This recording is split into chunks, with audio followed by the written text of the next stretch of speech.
prügikonteineris täna süüa.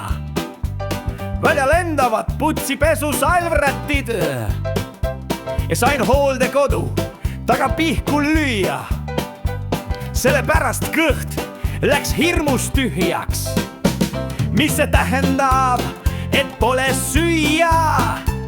Näen pampersid konteineri põhjas. Mul näljast magu hüüab. Täna jälle mul pihud on tühjad.